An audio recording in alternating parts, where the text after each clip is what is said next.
I'm in it and I'm trying to soundproof this space I'm in a little bit more, but it's fantastic. It sounds Sure. great. You should do more of it, more voiceover You work know what? Come to think of for it, I Ryan will. Ward. Okay. Right. Just call up Hollywood and say, hey, what do you got for me? That's right. New Marvel movie, new Pixar? Sure, I'm in. For example. Yeah, exactly. Yeah, man, thanks for joining me. I'm in this new space that I've been utilizing and sharing with an artist friend. Long story short, I met her a couple years ago and we just hit it off and she's got a space. It's one of the largest creative studio spaces. There's like over 200 artists that are in this building.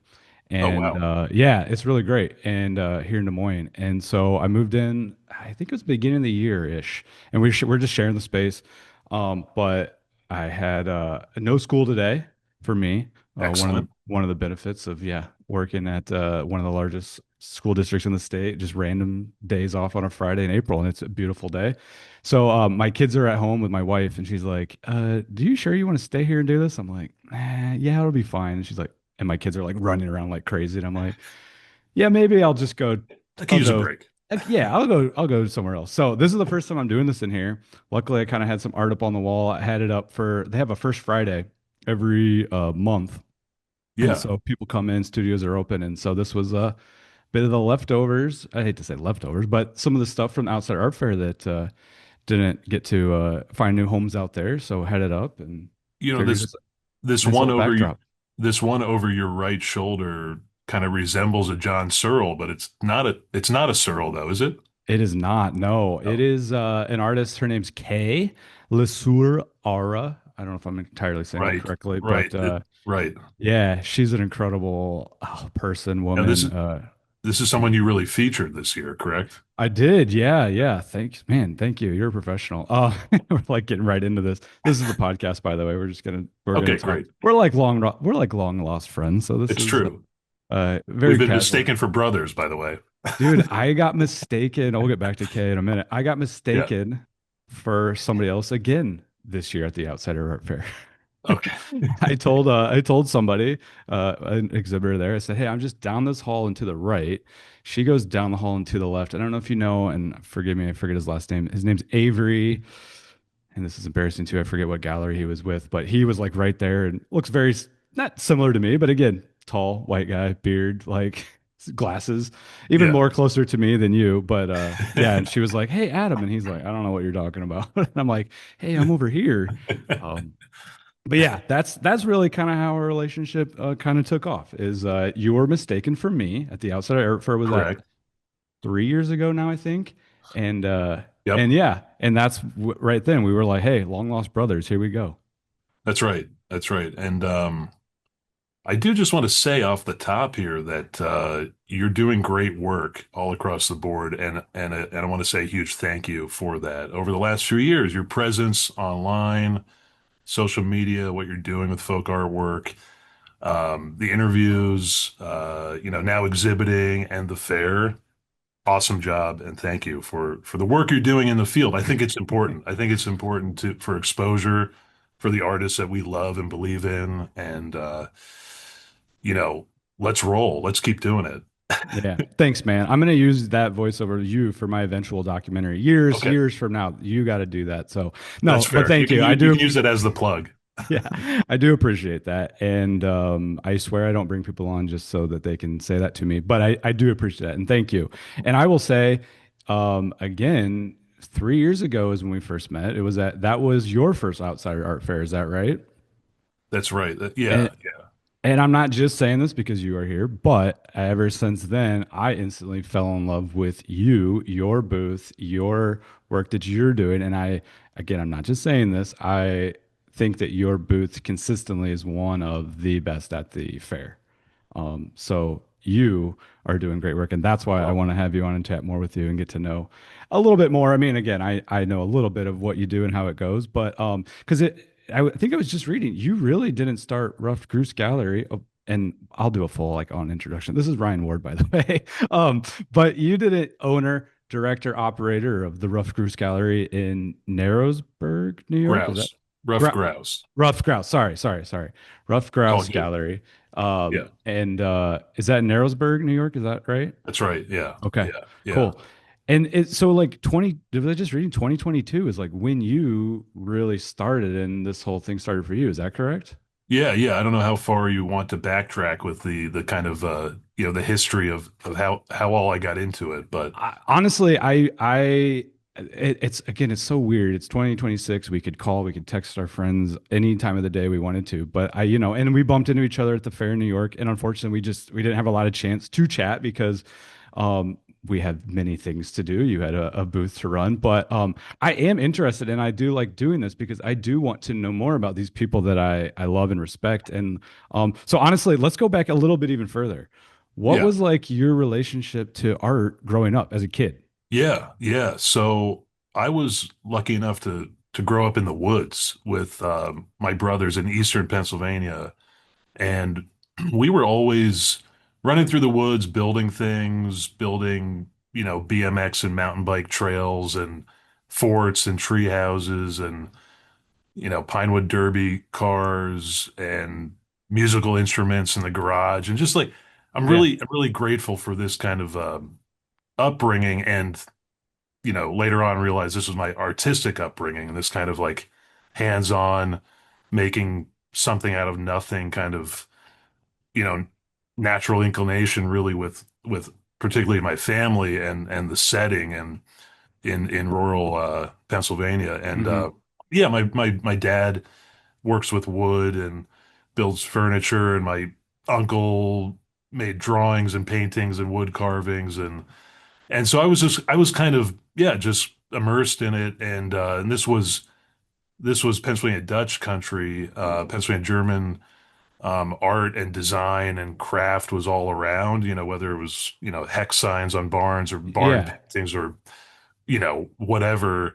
Um, that's really what I was accustomed to seeing. And again, from family members or others. And then, and so it's ingrained in those ways. And then I really went through, I started, the art study in an academic way in undergrad and being a painter and making studio work. But I did have around the undergrad time frame. I think I was about 20 years old, and my I did have a light bulb moment down in Reading, Pennsylvania, because my oldest brother worked at an art center called Goggle Works, and there was really one of these kind of more like one of the pioneering outsider art dealers, George Wiener, if you're familiar with him. I'm not Okay. sure, Yeah. but Heard of the um, name. Yeah. he had the gallery within Goggleworks was called the Outsider Folk Art Gallery, Oh yeah. and so I visited one day. So this is 20 some years ago, and he had hanging on the walls some Purvis Youngs and I think Mose Tolliver and Jimmy Lee Sudduth, but I remember the Purvis Youngs in particular, and I just thought, wow, this is really amazing art making going on here. And furthermore, it's kind of accessible on the price end of things. Like Yeah. now, I didn't, he had Purvis Youngs for $400, let's say. Now I didn't have $400, but I did, Right. but Right. I did file it away in the back of my mind, like, hey, this is kind of powerful art and it seems accessible. And so I did. That's exactly what I did. I filed it away. I went to grad school, the art school, the deeper dive in Philadelphia, and really, I mean, this is the compressed version, I suppose, but then really I came full circle back to it a little bit before the pandemic, where I thought, what artwork do I really want to be around? What do I want to live with? Hmm. What do I really love in a deep way and am passionate? Well, it's this genre, it's this category that we're talking about, self-taught artists, and we can obviously use a lot of other descriptors. We can talk about that too, Yeah. but so I started, well, not so ironically, I bought my first real outsider work from George Wiener, although he's sort of retired. He's mostly retired, but and it was a Jimmy Lee Sudduth painting. Well, it was really Jimmy Lee Sudduth painting and a Bessie Harvey ceramic head. Oh, nice. Oh, And fantastic. and when I unwrapped both of them that were shipped, I mean, I really now the Jimmy Lee was is a camel stomping on a rattlesnake with sand and mud mixed in, of course, and who knows what else on the Yeah. surface, but I really had like a visceral emotional reaction when I unwrapped this piece. I mean, it was like, wow, okay, now I'm in it, and Yeah. I I haven't looked back since then. Yeah. So That's great. That's so good. I mean, again, that like I've kind of just been like coining it like that year zero, right? There's like the before the outsider folk self-taught, and then there's after. And like you said, you just don't even look back. Um, I had similar experience to you. I think I've told you like I walked into William Hawkins exhibit and yep, was like, what the hell is this? Like, and I wonder though for you too, if it you know, you said like it was very accessible and it was probably inspiring, but like did you even think to yourself, because I think, you're a very talented painter. I've seen some of your work. And like, did you think to yourself, like, oh, I didn't even know people could do this? Right? Like, that's kind of for me, it was like, I didn't know this was possible. yeah, yeah. I think that's a good way to put it in terms of well, to start to recognize what was going on around me when I was growing up. I mean, we didn't call it anything. It was just like there's a there's a great object over there, or like this is a carving of a fish, and like it's awesome, Hmm. and then yeah, so you start to identify okay, these what's happening, which are these are completely self-taught people that are in the woodshed or the garage or the barn, whatever, and they are making these things out of necessity in this Hmm. really direct way, and that's conveyed in the work itself, and they need to participate in this form of expression. And so I started to realize like, hey, this is pretty different from other areas of the art world. Now there's a lot of great work going on, let's say in the contemporary art landscape, Sure. but there's a lot of garbage as well. We know that, and Yeah. we know, and we can get into the reasons and dissect that a little bit. But the turn towards self-taught for me was like it was a relief from that heavy academic and I don't know conceptual, contemporary art study. To your point about then the business side, I think you're bringing up kind of like, oh, running a gallery and you know promoting these Hmm. types of artists. Yeah, that was I didn't really realize that that was an option, um so much, or a viable option, let's say. Right. Right. and and so however I'm in the academic setting currently during the week at a university in northeastern Pennsylvania, curating and teaching, now teaching curatorial studies and having students work with a contemporary collection here called the Maslow collection. Yeah. And so in that so I was I'm still on that end of things with curation and exhibition programming and such. But yes, when I started to gather together, accumulate outsider works, folk works for myself, I thought, okay, then you hit that point where you ask, okay, well, what now? Or am I going to stow these pieces away for myself, my own Hmm. gratification? No, that's not real. That's not satisfying. So I decided, with some of the experiences that I've had, okay, let's move forward. Let's get this out there. And then really the mission of the Ruffed Grouse Gallery took form, took shape for me from there, and what I really wanted to be the central focus, which is promoting and championing these artists that are making great work. So Yeah. Yeah, and again, you do such a great job, and I love just sort of the collection or the artists that you bring together. Again, whether it's the Jimmy Lee's, it's the Mose Tollivers that you have, it's Beth Ann Parker, or it's whoever, right? You've just got such a great eye. I wonder too, though, because you, like you mentioned, you are now a curator. You're the Maslow collection. It's at Marywood University, is that correct? And you're now Right. teaching classes there. To kind of maybe bring everything back together a little bit, your upbringing, your relationship with art, like again, similar to me, I went to college and it was like, oh, to be an artist. And I'm like, I don't think I can do that though. So like what else? And I didn't know, like like you said, I didn't know there was this. I didn't even really know that there was curating was a thing. I didn't know like owning a gallery was a thing. So what are some of like and so I think it's so important that you are teaching these courses to like college kids to say like, hey, here are the things that you can do. And you clearly have um such a fantastic experience with that. So what are some of the like an elevator pitch to your course or to the things that you're teaching these kids? Like, Yeah. how's that going? Yeah, and that's a great question because I do try to be as honest as possible with the students and just say, hey, once you decide to go down this track of whether it's art making or the gallery world or the auction world or just the field of art Hmm. and what you really do have to commit and it's most likely not going to be smooth.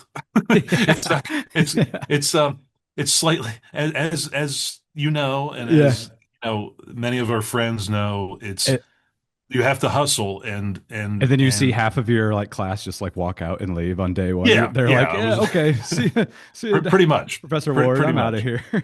Yeah, Yeah. yeah, I try to scare the bejesus out of them when the first day, but really, and so, but the punchline there is it's worth it. Hang in there, like do the Yeah. 4 or 5 jobs and freelancing and landscaping or whatever is required, waiting tables, whatever's, and it will be worth it because this is what you love. I mean, if you decide this is what you love, which Yeah. a lot of us do, and then ultimately you'll wake up one day and realize, oh, I'm doing what I love. Yeah, So no, I know, and it's crazy. I had a couple of moments at the Outsider Art Fair. And again, this is a theme. I'm terrible at pronouncing names and things, but Arn of Nexus, Anton, uh, yeah, Anton, yeah. And I saw him, and I was like, "Hey, where's your booth at?" And he's like, "No booth." right. And he looked honestly like the happiest I've ever seen him in my entire life. But then a piece of me was also again, I was very happy for him, but also very sad because like his booth again up there with yours and a couple others is like always the greatest booth at the fair, and he's done it for so long. And I think someone else mentioned to me, that they were maybe going to start hanging it up, and yeah, it's cheesy and it's kind of corny. We tell kids, our kids, my kids, my high school kids, like if you do something you love, it's not really work. Yes, you're probably not going to make millions of dollars doing this, but there is really that, and I think you could probably agree that once that light bulb, that spark of this world that we are in, once it grabs you, like it's not letting go, right? Like it is a strong hook, and I do think it is so important to continue to champion these artists um and doing what we do. I don't really have a question here, but like it was just yeah, I had a couple of those moments at the fair where it's like, yeah, this is a blast. It is a lot of work though. But then just seeing Aaron just again, he was like so happy, but he did it for 30. This was the 33rd outside air fair. Like he did for 32 years, you know? Yeah, it's amazing. I would add to that those dealers and gallerists are really those. I mean, they're pioneering. Yeah. They're legendary for good reason. That Hmm. the Carl Hammer and John Ullman Hmm. and Arn and Marion Harris and Phyllis Yeah. Kind, but all these they've done so much. Well, Sherry Cavan and Randall Oh yeah, we Morris. could go on like You know, you could go on. We Duff could go Lindsay. on, but Yeah, I it's mean, yeah. a lot of them are still there at the Outsider Fair and just doing amazing work. And you know, they've paved the way. You know, Yeah. they've really paved the way. And however, there's still a lot of work to be done, and Hmm. which is exciting. Hmm. And Yeah. to fold in new and just out, you know, terrific artists that are making really thought-provoking, powerful work. And that, I mean, and that's not going to end anytime soon. Seeking, you know, seeking out these artists Hmm. and giving them a platform, you know, those that really need one and haven't had one. And so I think, you know, I think you would agree. I mean, that's kind of the thrill of it, right? Is staying on that edge, For staying sure. out there and looking and meet and just and in turn really just meeting new friends and lifelong friends now. And Yeah. like, I mean, it's an amazing, I think, area of the art world for us to be involved in. I'm really just like, I think that what the future holds is just very like beyond exciting right now. 100%. Yeah, I think, again, I've never been to any other art fairs. This is the only art fair I've ever been to, the Outsider Art Fair. And it's been, I think this was my fifth year going. And just meeting so many people that I would consider hopefully lifelong friends like you, like Jennifer Gilbert, like Katie and Lucy of Sage Studio, just so many people because everybody is so kind. We're all in it together, right? Dean from Pulp, right? It's just like we're all in it, we're all doing it, and know how hard it is. But everybody is also just like the kindest, warmest group of people ever. So, speaking of the outside art fair, when you prepare for something like that, how do you approach sort of, again, what I really love and respect about you is that sort of collaboration, the combination of artists from past and current living artists. So, like, what is your approach, or how do you sort of tackle the way that your curatorial style of this folk, self-taught, outsider, contemporary? How have you sort of either I don't know, stumbled into that, or what is sort of your overall like goal when you do things like this? So I know that you and I have kind of laughed about how much artwork I actually bring to the fair each year. I It's respect the hell out of it, it's a man. little absurd, honestly, but I can't resist Yeah. because that's how I treat the home gallery space. I mean, you know, it's past salon style. It's Yeah. no, you know, Salon I extra, try to yeah. still make it legible for the viewer, but yeah, I do treat it that way because I think because I get so excited for the fair each year and for work that I just think is just outstanding work. However, within this cross section of really around 100, give or take around 100 artworks this Yeah. past year and the year before in the fair booth, I do select three or four artists really to kind of feature or highlight. Hmm. And two of those last year and this year were Little Walt Dog, LWD from LA, Yeah. and and Cindy Sullivan, Yeah. also from the West Coast, but more so Oregon. And they were a hit. They were a big hit both years. And they are both in their 60s and have, you know, really, you know, fascinating life stories and backgrounds. Um, and so to work with them has just been terrific. It's just been wonderful. However, I have this, as you know, this, well, and we could talk other artists that I've included in the combination that are more sort of, you know, in a grouping with six or seven Hmm. pieces in the in the booth. But yeah, I have this deep love for um some, you know, it always sounds like a contradiction when you say established outsiders, but established, Yeah. known, regarded, you know, renowned outsider artists like Mose Oliver and Jimmy Lee and Pearl Blavel Yeah. and, you know, Tony. Yep, John Yeah, Henry Tony's a yeah, favorite. Like, so good. so I want to bring them to New York City, each year, and that's what I've been doing, and it's been great, especially this year. I mean, the energy was just phenomenal, and the familiar faces came back to the booth, seeking out John Henry Tony or Jimmy Hmm. Lee or who, these artists. And that's been great. I mean, just to kind of like, yeah, become friends with people, and they're specifically looking for these works. So it has a lot to do with, I guess, yeah, my personal sensibilities when it comes to um, the love for these artists, especially from the South, Georgia, Alabama, not necessarily just from there, but and then these amazing contemporary practicing artists that I think are right on par with these others that people have known about since the 70s and 80s. Hmm. And I think, part of my mission is to get these lesser known artists out there and Hmm. get the exposure happening for them.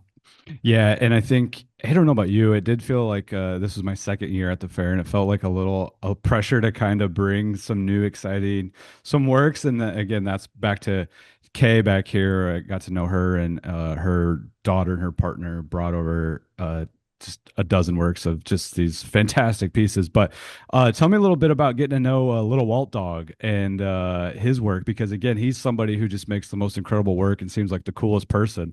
He And so really is. you bringing his work is just I'm, fantastic. I'm just very lucky to have met him. I mean, he's just the best. I'm continuously impressed by the work he's putting out. Yeah. He sort of the adversity he's overcome is amazing. He grew up in LA in the 70s, car culture, and then he served in the army in Germany later on. Then he got, into a different world back in LA, and wound up in prison for almost 3 decades. And when he got out in 2019, I mean, he had just a total transformation.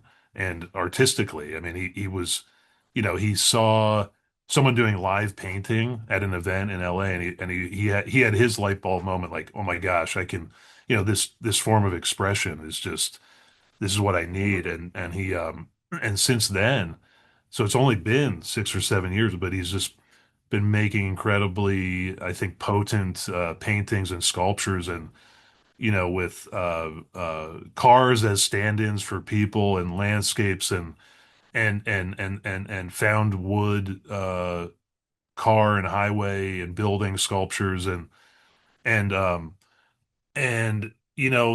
funny, and and I know you love his work. They're witty and they're funny, but they're powerful too. There's a lot Yeah. of gravity to them, and They're what he's important. Yeah. Like, referencing what he's lived through, and I've just really thoroughly enjoyed working with him, and he's gaining a lot more attention. I mean, he's showing at a mhm. lot of different galleries and Yeah. venues, and that's really exciting.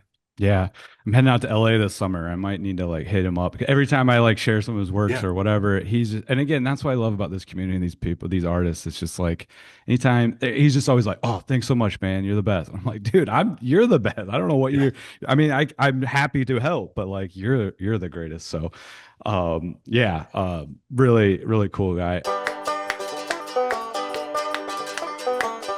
Another person that I feel like was very popular at your booth, and if you could maybe, you might have told me the story. You came to visit, you swung Yeah. through Des Moines this summer, but was you somehow found a piece by the one and only Jerry Saltz last Oh, year, oh, one of yeah. his art pieces that he made and presented that to him. So you can tell me a little bit about how Okay. that went? Okay. Yeah, that's a wild tale about a wild man named Jerry Saltz.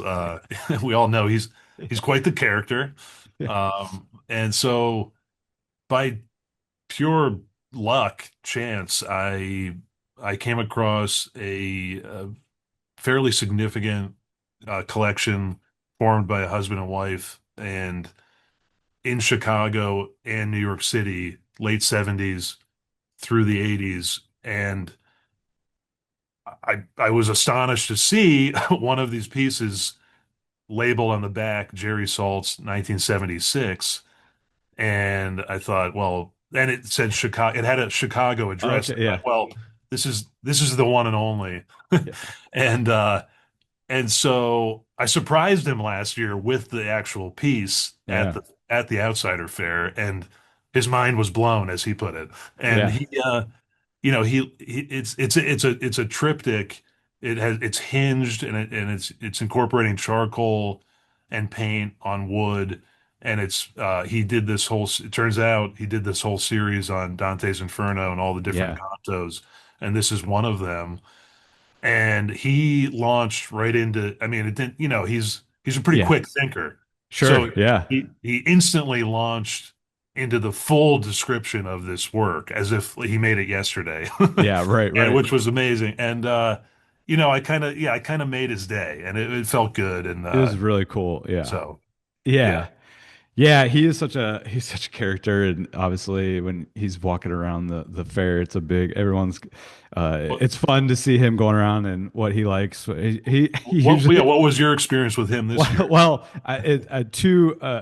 so again, I have met Jerry a handful of times. I met him at the fair mainly. We got to talking about 3 years ago about the rugs by the Iranian artist Sisi at Kevin Morris Gallery, and he was in love with those, and I am obsessed with those rugs, and gotten to know Sherry and Randall fairly well, and then Morteza Zahidi, who is also in Iran, and he is kind of helped get his works out there, CC's rug. So I got to talk to Jerry about those, and we had a long talk about that 3 years ago. Then last year was my first year having a booth at the Outsider Art Fair. Might have been a little too hopped up on coffee and a little excited. Jerry came strolling through, and I kind of forgot. Jerry, he's not young. I don't think he would take offense to that. And I might have accidentally kind of given him a little too hard of a pat on the back. And he was kind of like taken aback. He was like, whoa, okay, guy.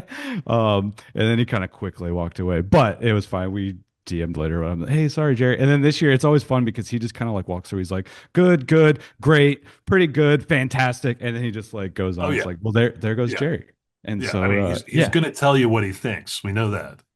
Hey, I can't wait until I'm that old and I can just go around and do that too. And everyone's like, yeah, that guy's old. So, he does what he wants.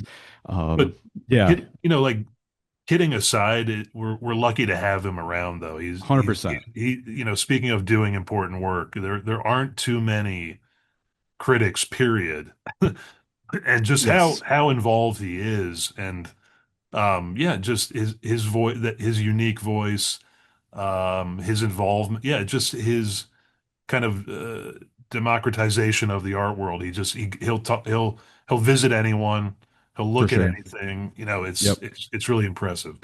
Yeah, he's very accessible. And again, I think this world, that's the thing is, I hate to like sound like a old man here, but it's like if people, I've heard a couple of people that listen to this, younger folks, college age kids, like I would say most everybody in the world that I know, Jennifer from Jennifer Lauren Gallery, Katie, like are so accessible and willing to like help and have those conversations about like, hey, just take a look at my art, or hey, what do you think about this? Or I have questions about how to do certain things. And again, you have been super helpful for me when preparing for the Outsider Art Fair, and we had a couple of like email exchanges, be like, "Hey, what's this? Are we is this go what is this happening?" But you've been helpful to me, and like everyone has just been so kind. And again, I don't know how like the other art world works necessarily, but I don't know if I it works I like don't want to this. know. No, Right? Exactly. no. No, for sure.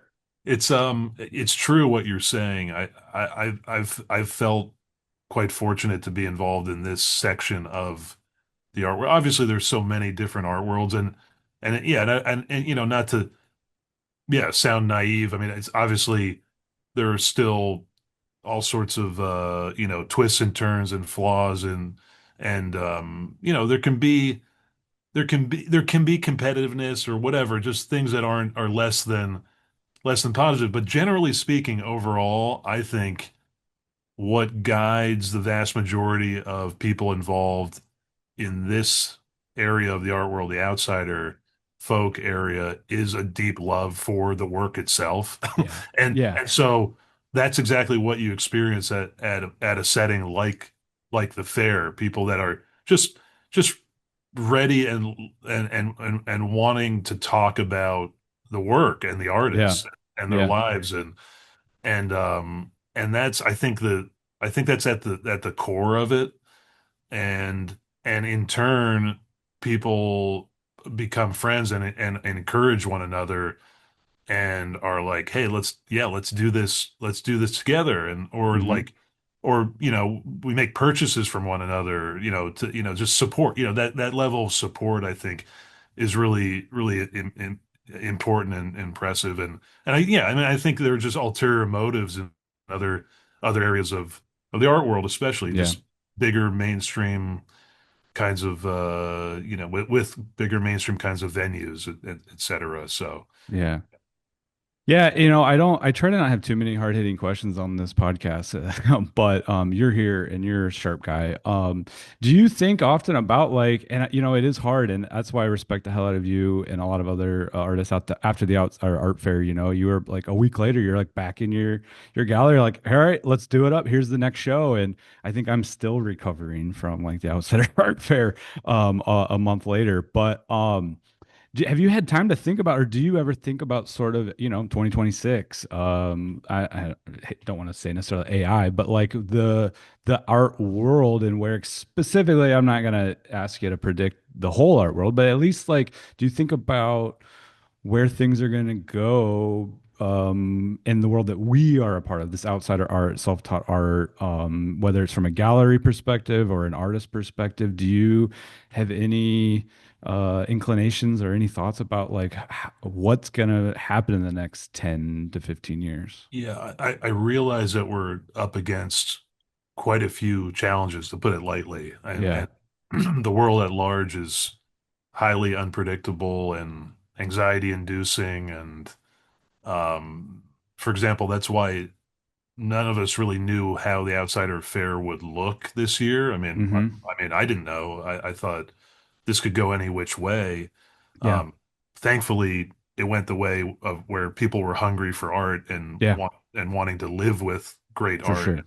So we're very thankful about that. Yeah. But, you know, we're up against, so many challenges and in a global sense and here in this country um, let's say a weekend visitor to the Ruffed Grouse. I mean, we talk about it, visitors to town and friends and yet I'm hopeful. I'm very hopeful with our small little area of the world and the art world. I am optimistic because I mean, at least in the shorter term, because I think there's bound to be a return to the analog and the handmade, I mean, 100%. Yeah. or maintain a maintained interest, and um, as a respite as from the rest of this. I mean, we communicate in a completely different way than we did a few years ago, Hmm. and Yeah. um, personally, I'm very grateful that I was sort of, I think you as well, we're sort of the part of the last generation to actually like be to take it back to a minute ago when I was, playing in the woods as a kid, like and just that spatial awareness and all these things and building and so that the the interest in that and the love of that, it hasn't gone away. But I think we're going to look to that even more now with the rise in these technologies that we have and in that sense and in that sense I don't plan on changing the central mission of my gallery Hmm.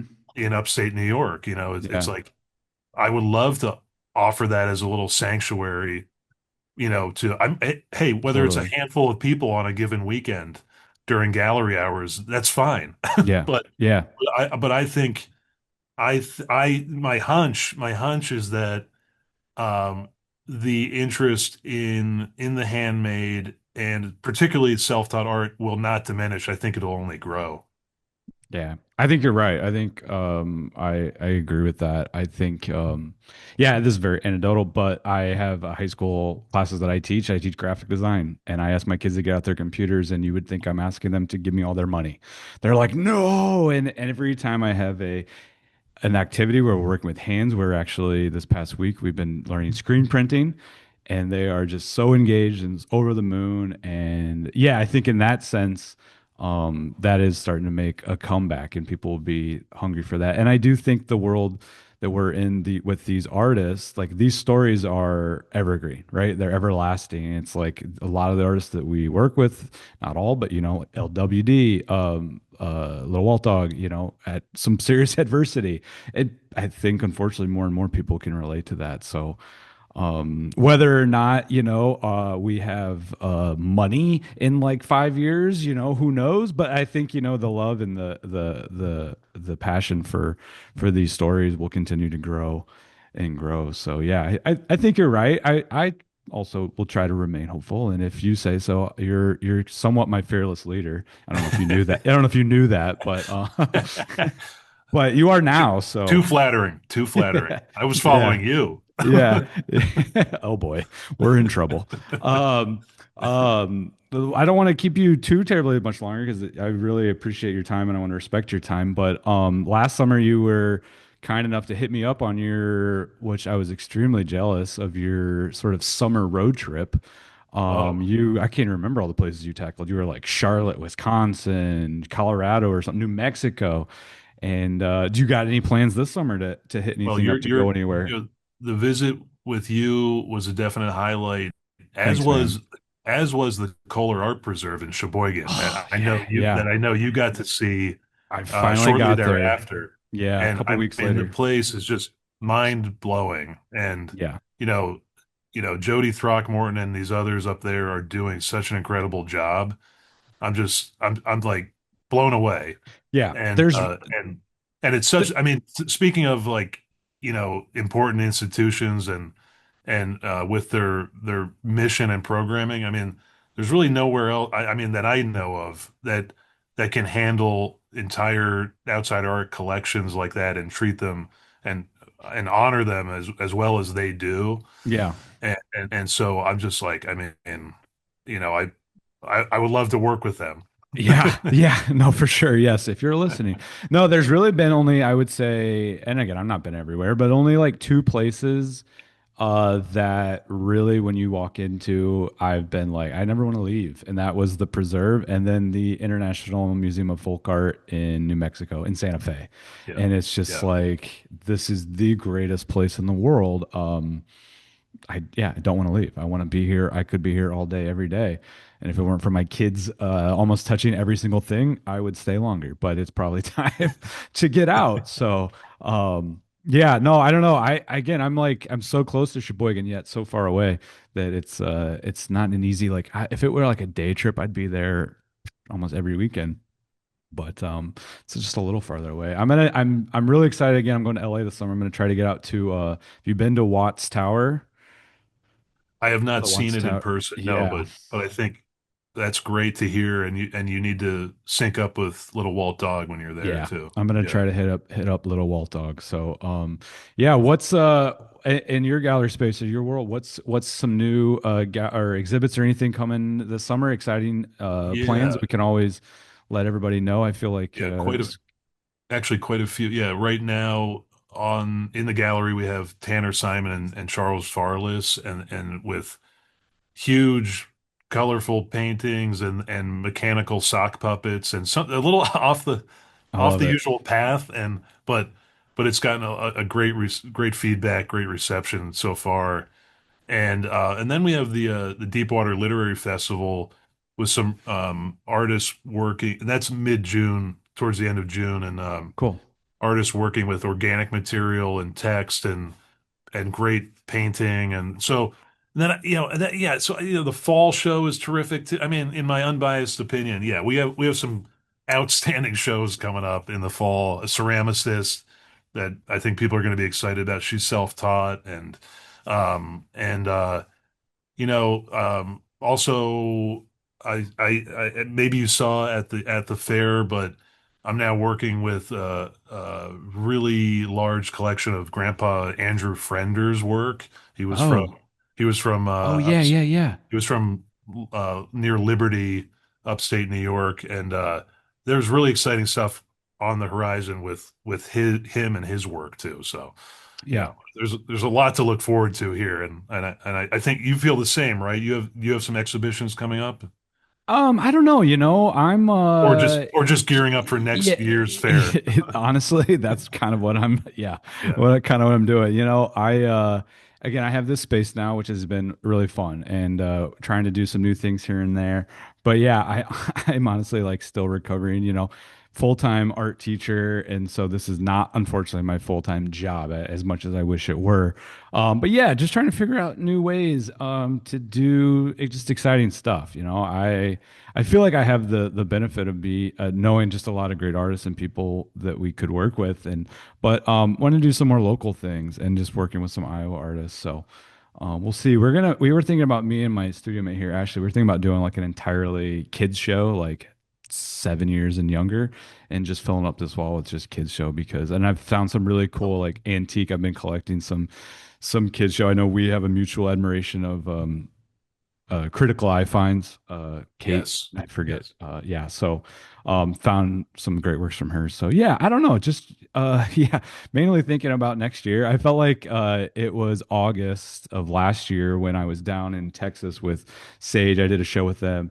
And Lucy was like, "Oh, so what do you got going ready for outside art fair?" And I'm like, "Oh yeah, I should probably start thinking about that, huh?" She was like, "Yeah, maybe." And I was like, "Okay, yeah." So, but no, just trying to figure. I've been really, honestly, really loving doing this podcast and just trying to figure out the best use of my. I hate to call it superpowers, but again, I'm just so lucky to have a platform that has just been exploding and people seem to enjoy and love. So just figuring out the best way to continue to highlight the artists that I love and continually blown away by. So I yeah, love I it. don't know. Yeah, and I got an 8 and a 4-year-old at home, and spending some of them, taking them to go see weird art. It's always fun to like see them through their eyes, the stuff that they're into and like, and then their friends come over to our house and be like, "What's with your dad's art?" My boys are just like, "It's just weird stuff. I don't know. That's what he's into." And everyone else is like, "Can you take that thing down?" And my boys are like, What? That's just our art." So that's been fun. That's great. I love Yeah. it. Keep them Yeah. on their toes. Yeah, Exactly. And again, I could continue to just sit here and talk about how great what you do is, but like every time I go to like Hyperallergic and other places that are like the best shows to go see in upstate New York, you're like leading the list. So again, you could take it from me or take it from people that actually, their unbiased opinions, that continue to love what you're doing. So keep it up, man. I really appreciate it, Adam. Yeah, and anytime in your Des Moines, please let me know. Let's get some coffee. Let's get together and chat because I always enjoy chatting with you. Excellent. Let's do that. All right. Yeah. Keep up the great work. Thanks, man. You too. Appreciate it. All right. Thanks. And thank you to Jason Brown for the Folk Artwork and Friends theme song and all the interstitials. So many great little ditties that he put together for me. I can't thank him enough. Go check out more original music from Jason at sapwood.bandcamp.com. Buy an album. Support folk musicians like Jason. Thank you again, friend. Can't thank you enough. You are the best.